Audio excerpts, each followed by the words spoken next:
Hebreus capítulo 5, vamos fixar a nossa atenção agora nos versículos 11 a 14. Hebreus capítulo 5, versículos 11 a 14, nós vamos projetar as principais divisões. Alguns irmãos que gostam de anotar, se sintam à vontade para fazê-lo. Hebreus capítulo 5, versículos 11 a 14. Nosso tema hoje é maduros ou imaturos na fé. Meus queridos, gostaria de introduzir este assunto relacionando-o à pastoral do nosso boletim do mês passado. No boletim do mês passado nós demos uma definição do que é igreja. Os irmãos podem ler essa definição. Igreja é um organismo vivo, onde os eleitos, regenerados, justificados e chamados por Deus congregam e aprendem e preservam os ensinamentos de Cristo. Desenvolvem os seus dons para a edificação de todos, buscam a sua santificação, se preparam para dar razão da esperança que sustentam e para anunciar a mensagem àqueles que não conhecem as boas novas de salvação e aprendem a viver na prática das boas obras preparadas de antemão pelo Senhor para que andemos nelas. Há um destaque neste texto projetado em duas palavras. A primeira delas é congregar-se, e este foi o tema da nossa última mensagem aqui na igreja. E há um destaque, uma outra palavra, que é o aprender. Este será o tema da nossa mensagem. Pelo que os irmãos já perceberam, a série vai longe. Nós vamos explorar outras realidades presentes nesta definição. Mas hoje vamos falar sobre a necessidade de aprender. E esse texto, meus queridos, ele traz-nos algumas verdades importantes. Caio tem me desafiado a fazer uma mensagem expositiva, mas eu tenho resistido. Então, vamos aos 3 pontos dessa mensagem. O primeiro deles é o seguinte: há possibilidade de nós continuarmos sendo imaturos na fé. Há esta possibilidade. Meus queridos, o autor de Hebreus, inspirado pelo Espírito Santo, tinha a dizer isto aos leitores e ouvintes originais da sua carta. Eles eram imaturos. E quais eram as evidências que sustentavam esta afirmação do autor de Hebreus? O autor de Hebreus nos diz que eles eram crianças na fé porque precisavam ser ensinados sobre os rudimentos da fé. Porque eles necessitavam ser alimentados apenas com o leite espiritual e não com o alimento sólido. Notem, crianças na fé que necessitavam ser alimentadas com leite e que necessitavam que alguém lhes ensinasse os rudimentos da fé. E essa é uma afirmação pesada. Por quê? Porque esta igreja, estes leitores e ouvintes de sua carta, decorrido o tempo da sua conversão, já deveriam ser mestres, já deveriam ensinar outras pessoas, mas ainda precisavam ser ensinados. E o que é pior? Precisavam ser ensinados sobre os princípios elementares da fé. Precisavam ouvir ainda sobre as coisas básicas da vida cristã. Precisavam ser nutridos apenas com o leite espiritual. Quando nós lemos o capítulo todo, e por isso eu convidei os irmãos a que lessem o capítulo todo, nós vamos perceber que o autor, inspirado pelo Espírito Santo, estava instruindo os crentes sobre alguns problemas que eles tinham, sobre algumas dificuldades na compreensão das Escrituras.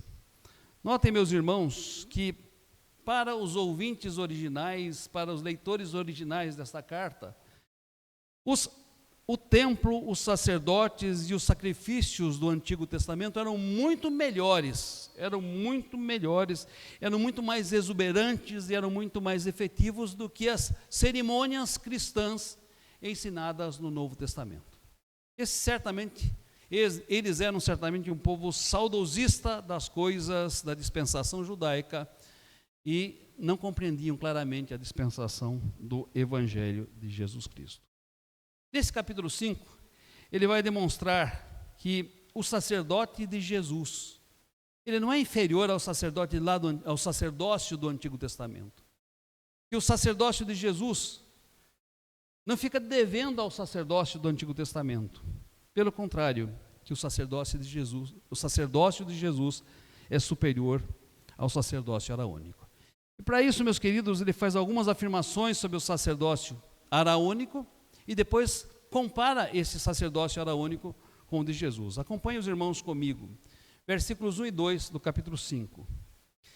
Estes versículos afirmam que os sacerdotes que atuavam lá no Antigo Testamento eram tomados dentre os homens, a favor dos homens e sensíveis aos homens, sendo capazes de condoer-se dos que erram, porque também eles erravam, porque também estavam sujeitos a fraquezas.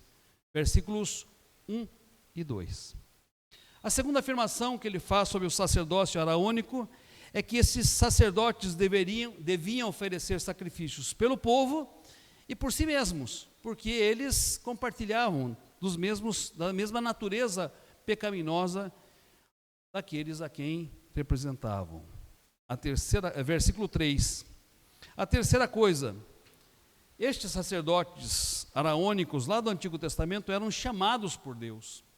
Havia uma vocação que pesava sobre o seu ofício, eles não podiam se auto-intitular ou se autodeclarar sacerdotes. Veja isso no versículo 4.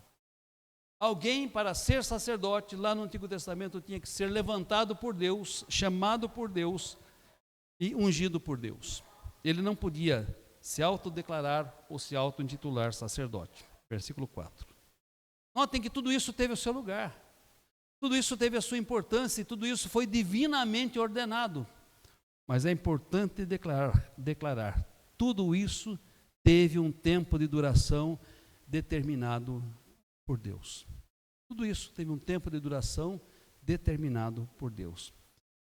Agora então o autor de Hebreus vai, nos versículos subsequentes, falar do sacerdócio de Jesus e provar que Jesus veio como o antítipo daqueles sacerdotes e veio ser o maior e o melhor e o definitivo sumo sacerdote para o seu povo. Notem no versículo 5, ele afirma que Jesus foi enviado e chamado por Deus para o ofício sacerdotal. Portanto, não ficava devendo nada aos antigos sacerdotes. Segundo, ele não pertence à linhagem de Arão. Ele é de uma outra tribo, a tribo de Judá. Mas o seu sacerdócio não segue o modelo do sacerdócio araônico, ele segue o modelo do sacerdote Melquisedeque, que, segundo o Gênesis nos informa, era ao mesmo tempo rei e ao mesmo tempo sacerdote. Vejam o versículo 3. Terceiro ponto, Jesus compartilha da natureza humana, pois ele se encarnou, ele esteve entre nós, ele sofreu todas as coisas que nós sofremos, ele enfrentou todas as dores que nós enfrentamos, e ele, portanto, é sensível e compartilha também da nossa natureza para ser sacerdote por nós. A única diferença é que este sacerdote não teve pecado, não ofereceu sacrifícios pelo seu próprio pecado, mas como sacerdote sacrifício se ofereceu pelos pecadores para redimir, para libertar para sempre aqueles que nele creem. Um quarto ponto, Jesus Cristo enfrentou todas as lutas humanas. E diz o texto algo curioso sobre Jesus Cristo, que na sua natureza humana, notem meus irmãos, ele aprendeu a obediência. Interessante. O Deus encarnado, o Criador de todas as coisas, o Senhor soberano nos céus e na terra, enquanto o homem aprendeu pela obediência. E aprendeu o quê?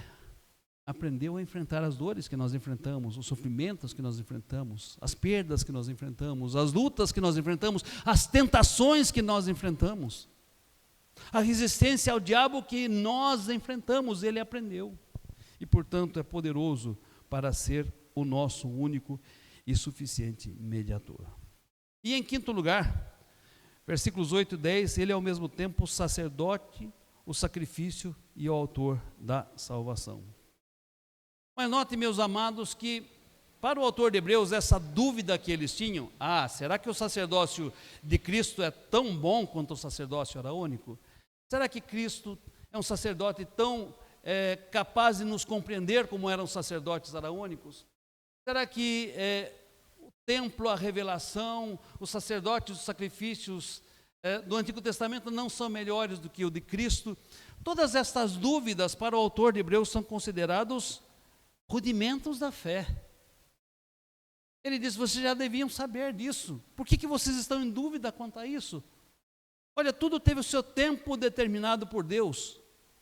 Agora, em Cristo Jesus, Ele nos traz algo superior, porque Cristo não é um homem, Cristo é o seu próprio Filho. Cristo é o Deus. Cristo é a imagem e semelhança de Deus. Cristo é o resplendor da glória de Deus e a exata expressão do seu ser, diz lá em Hebreus capítulo 1, versículo 4.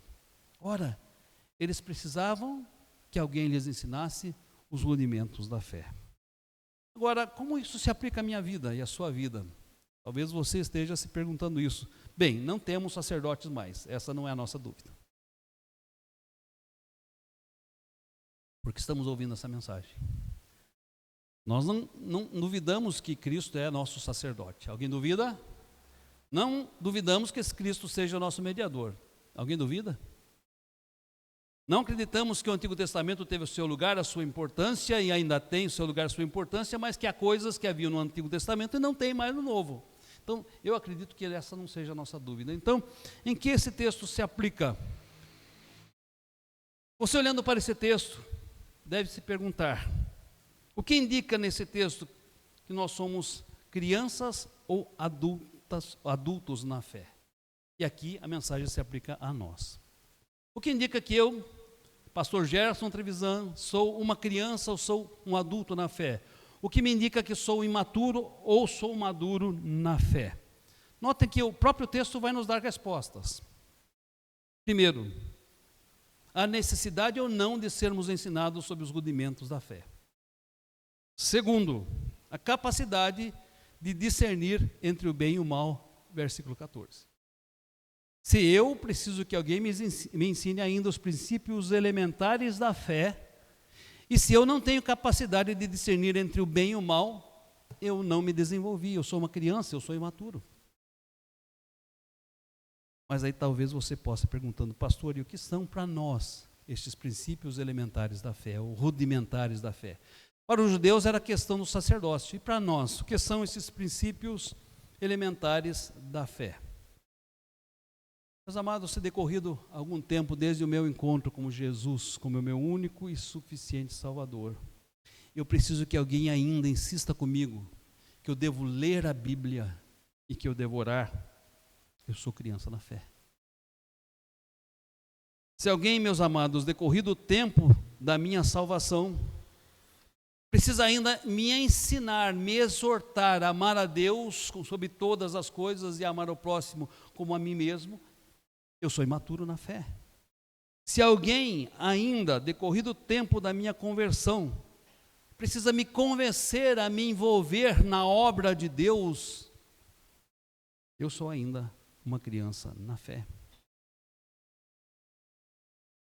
Se alguém precisa me exortar a que eu não crie conflitos ou resolva os eventuais conflitos que surgirem apesar de eu não ter criado ou apesar de eu ter criado, eu sou criança na fé. Se alguém precisa insistir comigo para que eu busque reconciliar-me com os meus irmãos e perdoar os meus irmãos, eu sou criança na fé.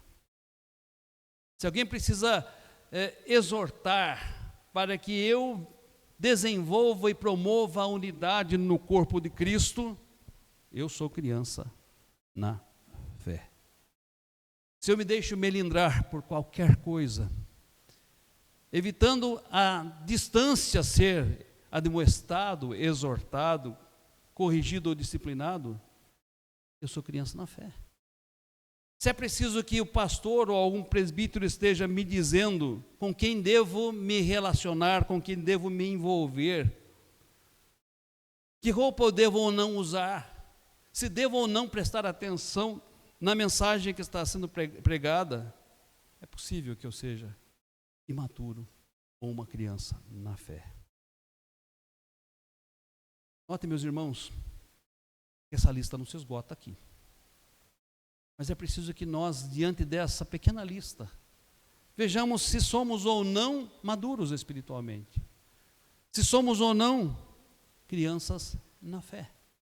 Note que a igreja, em seu ministério, não vai se furtar e nem pode se furtar a ensinar os rudimentos da fé.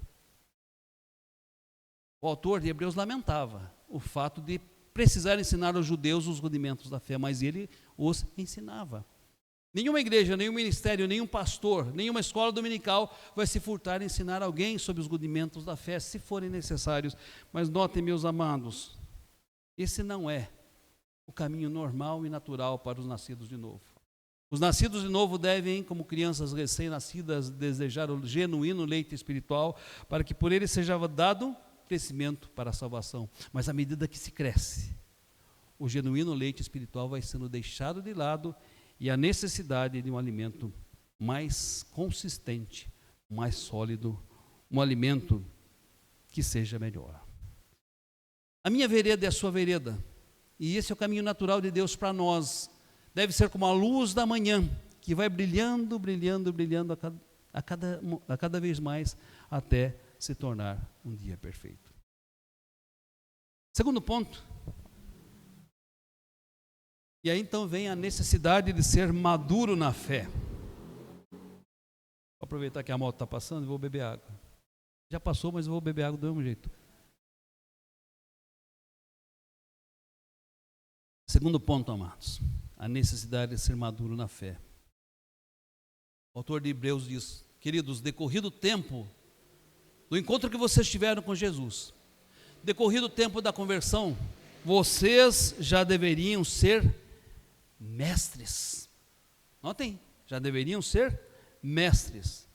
Com isso indica que não somente deveriam conhecer os rudimentos da fé, mas também ser experientes no caminho da justiça ou na palavra da justiça, alimentando-se de alimento sólido, sendo capazes de discernir entre o bem e o mal. Notem, meus amados, 3 informações importantes desta porção e neste segundo ponto. A primeira: eu e você somos desafiados a conhecer e prosseguir conhecendo a palavra de Deus. A princípio, nos alimentando do genuíno leite espiritual, dos rudimentos da fé, mas depois de doutrinas mais difíceis e mais sólidas por ela ensinadas. E o texto nos diz, notem o versículo 13, que esse conhecimento não é só teórico, não é só intelectual, não é conhecimento que fica só na nossa mente, mas é um conhecimento que deve estar também no nosso coração e em nossas atitudes práticas diárias. De nada adianta ouvirmos e ouvirmos e ouvirmos e multiplicar as vezes que ouvimos a palavra, se essa palavra não desce para as nossas escolhas, não desce para as nossas atitudes, não descem para os nossos lábios, não descem para a nossa prática do dia a dia. O autor vai dizer que os crentes que buscam maturidade, buscam conhecer e prosseguir conhecendo a palavra de Deus, não só teoricamente, mas em sua experiência diária. É preciso que sejamos experientes no caminho da justiça. E essa experiência só vem, meus amados, quando nós temos um coração humilde para ser repreendidos, corrigidos, disciplinados no caminho da justiça. Paulo vai afirmar a Timóteo: só assim seremos perfeitos e perfeitamente habilitados para a boa obra. Então, para que eu me torne maduro na fé, eu certamente preciso conhecer e prosseguir conhecendo a palavra de Deus. Em segundo lugar, é importante que à medida que temos esta experiência, nossas faculdades espirituais sejam exercitadas para discernir entre o bem e o mal. Note o que diz o versículo 14. certas infantilidades, e eu vou usar esse termo apesar de ser um termo duro, pesado. Certas infantilidades são comuns, são normais. Quando nós acabamos de nos converter, acabamos de entregar nossa vida a Jesus, quando nossa vida cristã está começando. Mas à medida, meus amados, que nós vamos adquirindo experiência com Deus, experiência na casa de Deus, essas coisas devem certamente ser abandonadas. O autor, falando do sacerdócio individual de todos nós, ele afirma que individualmente, se estamos desenvolvendo maturidade cristã, estamos nos tornando adultos na fé, nós devemos ser capazes, individualmente, pelo conhecimento da Bíblia, pelo bom senso, pela formação cristã que temos, de discernir se uma coisa é boa ou se uma coisa é ruim. Há pessoas que dizem, olha, na sua igreja não tem regras. E nós entendemos que regras, elas regulam comportamentos, e seria fácil padronizar comportamentos aqui ditando regras. Mas o que a Bíblia nos ensina é que o mais importante não são as regras, são os princípios que regem a vida. Quando eu e vocês que entendemos que os nossos princípios, os princípios regem e devem reger a nossa vida espiritual, nós adquirimos discernimento para saber o que é bom e o que é ruim, para discernir entre o bem e o mal. Terceiro ponto, eu sou maduro na fé se eu conheço e prossigo conhecendo a palavra. Eu sou maduro na fé à medida que eu exercito minhas faculdades espirituais e sou capaz de discernir entre o bem e o mal. E eu desenvolvo a minha maturidade à medida que eu passo a ensinar outras pessoas. Não é isso que o texto nos diz? À medida que eu aprendo, o que é aprendido deve ser ensinado. O autor, inspirado pelo Espírito Santo, diz aos crentes judeus, vocês já deveriam ser mestres. O que faz o mestre? O mestre ensina. Ora, vocês já deveriam estar ensinando outras pessoas, discipulando outras pessoas, doutrinando essas pessoas, estão com estas dúvidas e não sabem discernir entre o bem e o mal, e ainda estão agindo como crianças na fé. Ora, aquele que se desenvolve em maturidade, ele deve se ensinar outras pessoas, discipular outras pessoas, ser mestres para outras pessoas. É isso que o autor de Hebreus esperava daquela igreja, decorrido o tempo da conversão daqueles irmãos. Meus amados, quais as evidências de que eu estou desenvolvendo maturidade na fé? Pensemos em algumas, sem esgotar a lista. Se eu sinto prazer em ler a Bíblia e orar, se isso me dá alegria, me dá contentamento, com certeza, esta é uma evidência de que eu estou me desenvolvendo, eu estou crescendo rumo à maturidade cristã. Se eu me alegro em estar na casa de Deus, em ir para a casa de Deus, com certeza essa é uma evidência de que eu busco desenvolver minha maturidade, eu busco desenvolver a minha fé, a minha salvação. Eu amo a Deus de todo o meu coração, e se eu amo meu irmão como eu amo a mim mesmo, buscando viver em paz, em harmonia, buscando resolver eventuais desentendimentos ou conflitos, se eu, por mim mesmo, sem ser empurrado ou exortado por ninguém, busco reatar relacionamentos e provocar e promover a unidade no corpo de Cristo, eu estou me desenvolvendo espiritualmente. Se eu perdoo a mim mesmo, se eu perdoo o meu próximo,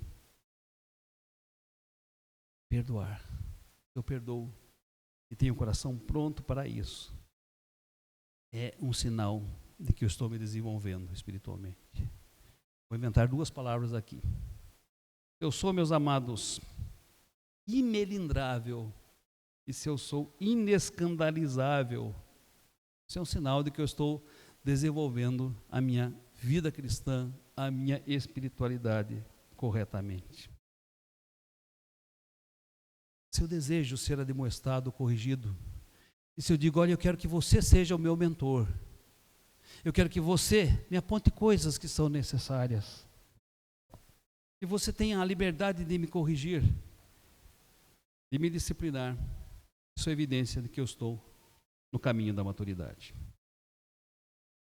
Terceiro e último ponto, amados.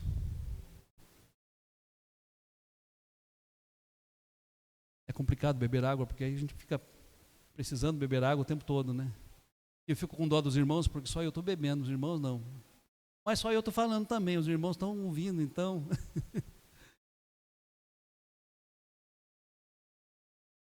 Me deem a licença de tomar água, assim que os irmãos possam fazê-lo nesse momento. O caminho para o desenvolvimento da maturidade. Como eu e vocês nos identificamos nos dois primeiros pontos que já foram estudados nessa noite? Fazendo um autodiagnóstico, uma autoanálise, onde nós nos classificamos? Como aqueles que não têm maturidade espiritual ainda, notem a importância da palavra ainda. Ou como aqueles que já estão se desenvolvendo em sua vida de maturidade ou são maduros na fé. Esse diagnóstico é necessário, meus queridos. Há igrejas que não fazem esse diagnóstico sobre si mesmas e as igrejas do Apocalipse mostram isso claramente. Havia uma igreja que estava vivendo numa ortodoxia muito grande, sendo fiel para perceber erros doutrinários à distância, para farejar lobos vorazes que se intrometiam no rebanho, para identificar os falsos profetas, mas que havia perdido o entusiasmo do primeiro amor, que havia se esfriado. A igreja de Éfeso.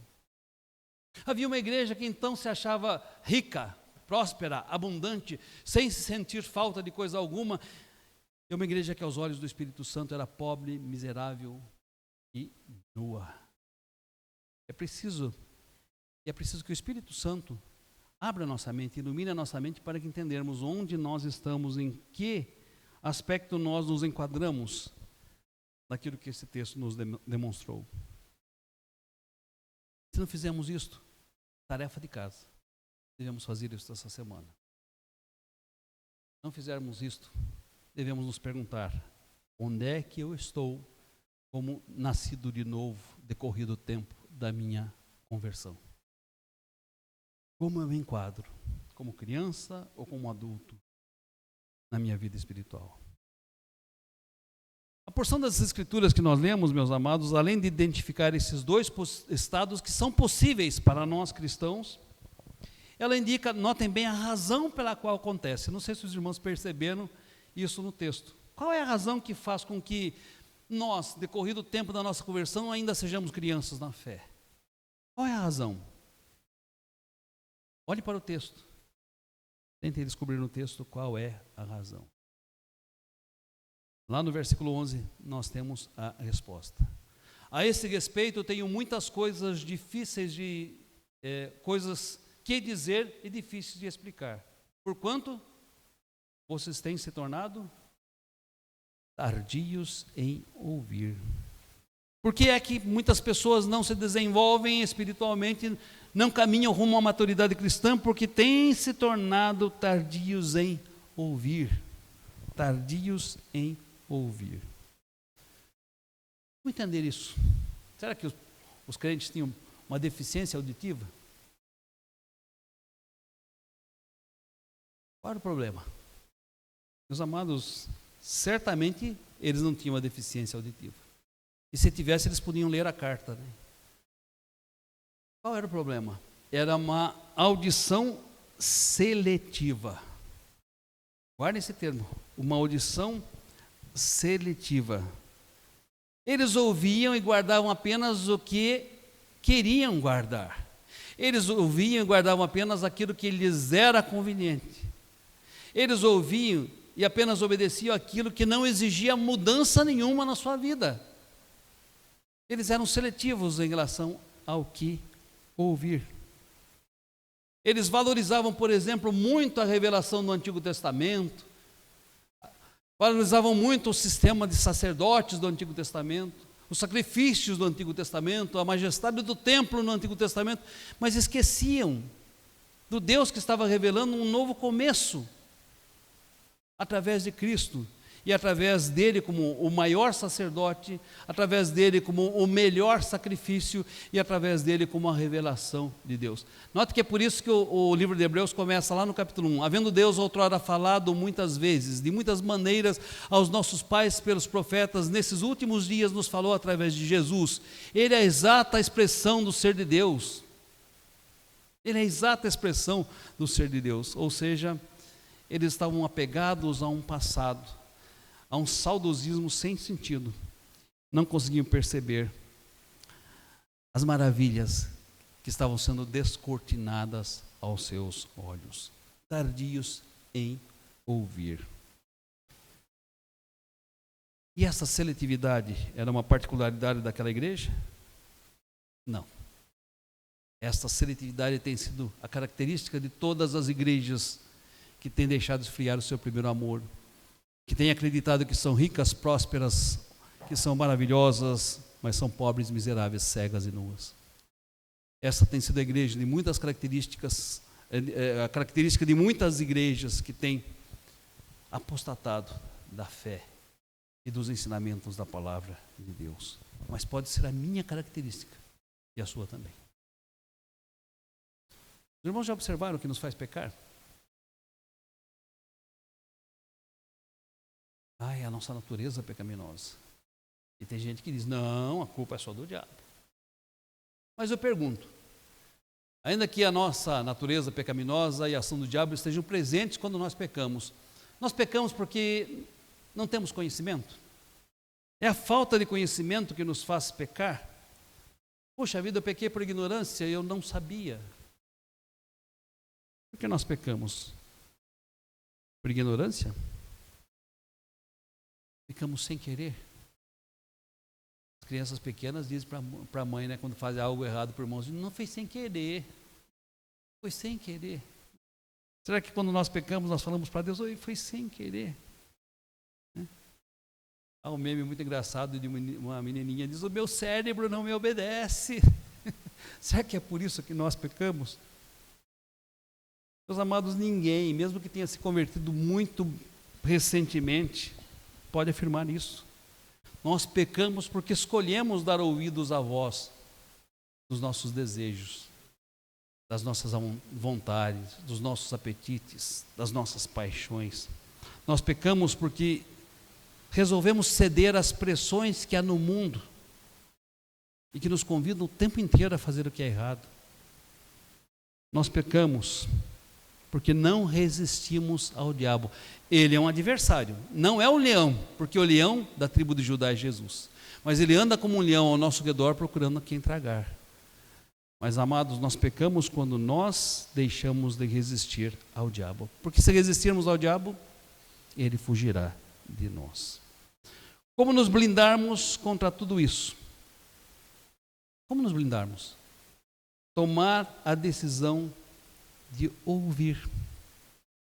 Os crentes não haviam crescido e se desenvolvido porque eles não tomaram a decisão de ouvir, de ser instruídos, de ser corrigidos, de ser disciplinados no caminho do Senhor. Eu e vocês precisamos tomar essa decisão. Até, notem meus irmãos, até que o nosso ego, as nossas paixões, os nossos desejos pecaminosos sejam levados cativos à obediência de Jesus Cristo. Vou repetir. Nós precisamos tomar o nosso desejo, tomar a decisão e assumir o compromisso de ouvir. Ser instruídos, ser corrigidos e disciplinados, até que o nosso ego, nossas paixões e nossos desejos pecaminosos sejam levados cativos à obediência de Cristo. Nossa vida será totalmente, se assim o fizermos. Voltando ao texto lá de Provérbios, será como a luz da aurora, que vai brilhando cada dia mais até ser um dia perfeito. Deus nos abençoe e Deus nos ajude. Amém.